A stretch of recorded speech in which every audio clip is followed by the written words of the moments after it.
Bonjour, petite vidéo aujourd'hui sur des flotteurs anglais. Anglais, pour la pêche à l'anglaise. Sinon, ils n'ont rien d'anglais. C'est des rives, anciennement Didier Delannoy. Alors, pourquoi je vais vous parler de ces flotteurs? Parce qu'en fait, deux choses. Ils sont horriblement pas droits. Voilà. C'est, je sais pas si vous pouvez voir un petit peu là. Voilà. Je vais vous faire voir le jaune, avec l'antenne jaune. Voilà. Je sais pas s'il y aura une influence sur le lancer, mais j'imagine que oui. Étant pas un spécialiste de l'anglaise, j'ai de l'anglaise parce que il a déjà fallu que je me débrouille à l'anglaise. Enfin bref, c'est pas quelque chose que j'affectionne, mais de temps en temps c'est sympa quand j'ai pas envie de sortir tout un tas de bordel. Je prends juste ma canne anglaise et je me fais quelques petits poissons, mais pas très très loin non plus. Mais c'est surtout pour ces espèces d'attaches que j'avais pas fait gaffe en fait. En fait, ils sont vendus tels quels et à mon avis, Rive avait dû faire à cette époque-là, puisque j'étais pas du tout sur l'anglaise, puis ça m'intéressait pas plus que ça. Ça fait voilà. Ils vendaient des espèces, à mon avis, de tétines que vous deviez rentrer là et qui devaient maintenir le flotteur sur l'espèce de tétine. Sauf que maintenant, sur le catalogue Rive, bien évidemment, on est passé à autre chose et ça n'existe plus. Donc, il va falloir que je retrouve ça. Ça va être un petit peu chiant, ou alors, malheureusement, ils vont devoir rester à un endroit où on ne pourra pas s'en servir. Moi, je pêche moi, encore une fois, moi qui n'ai pas un grand pêcheur et spécialiste à l'anglaise, parce que, voilà, je pense que je vais peut-être m'attirer des foudres, encore une fois, de gens, mais c'est comme un peu tout, quoi. À un moment, quand tu te disperses dans tous les endroits, soit tu perds ce que tu savais faire au départ, voilà, ou soit t'es un génie et tu sais tout faire. Moi, voilà, j'en apprends encore, et Dieu sait que ça fait des années que je pêche, il m'arrive d'en apprendre encore.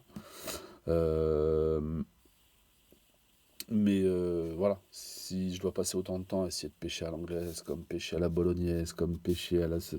Ça va quoi. Des pêches, maintenant les mecs ils en sortent tous les ans. Au feeder, au pôle feeder. S'il te plaît, je veux dire, laisse-moi tranquille. Je vais mettre un flotteur au bout de ma grande canne, ça me suffit bien. Donc moi une pêche qui était pour moi dynamique, c'était l'anglaise. Donc voilà, c'est pour ça que je me suis dit, tiens, je vais m'acheter au fur et à mesure du matos, des cannes, et puis un peu de trucs, parce que le jour où j'ai envie, voilà, mais j'ai aucune prétention là-dessus, donc il faudra pas trop me questionner si vous avez envie, mais parce que malheureusement, c'est pas quelque chose que je maîtrise totalement, et je préfère être honnête parce que c'est la vérité. Donc moi, je sais que je me sers d'attache comme ça pour accrocher mes flotteurs. Voilà. Ce type d'attache. Alors peut-être qu'il y en a parmi vous qui vont dire ah le mec il prend des agrafes comme ça. Ouais, mais moi je trouve ça super simple en fait. D'utilisation et un gain de temps au bord de l'eau.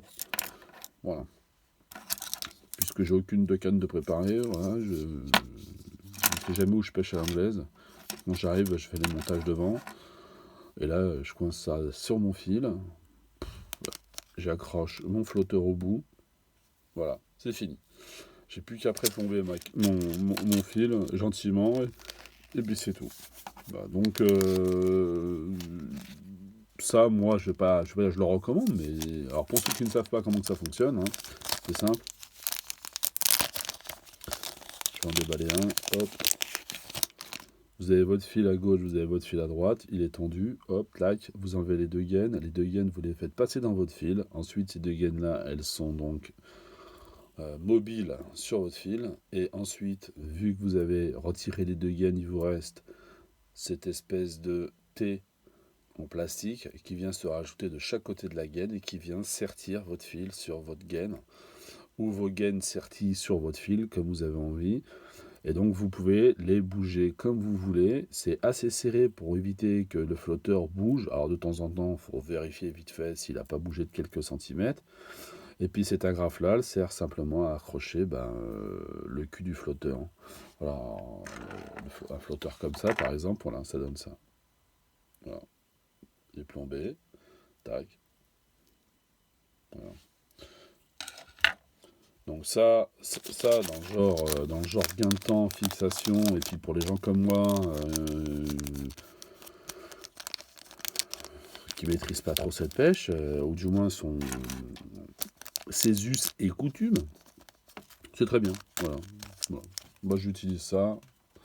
Par contre là comme dirait l'autre, je l'ai dans le baba quoi. Donc il va falloir que je cherche.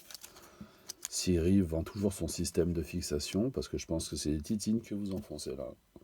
Ou alors je vais faire ça tout simplement avec des morceaux de gaine que j'ai. Voilà. Que je vais envoyer pas très très loin, parce que de toute façon, vu l'état des flotteurs, encore une fois, voilà, vu l'état des flotteurs, c'est beau. Je pense que, comme je disais, il y aura de l'incidence au jet. Enfin bref. Voilà pour ça. Donc si vous tombez sur des séries comme ça de flotteurs, sachez-le. Hein, si vous voyez quelque part que vous pouvez en acheter, faites très attention. Parce que malheureusement, il y a ce bout qui vous empêche de les fixer comme moi je les fixe. Et puis il y a aussi, voilà, le fait qu'il soit pas tout à fait droit. Voilà pour ces flotteurs. Je vous ai fait une petite vidéo comme ça pour vous expliquer vite fait mon sentiment sur ce type de truc. Je les ai pas encore testés, donc je verrai bien. Sur ce, je vous souhaite un bon après-midi. Et puis, n'hésitez pas, hein, likez, commentez, partagez, faites ce que vous voulez. À plus tard.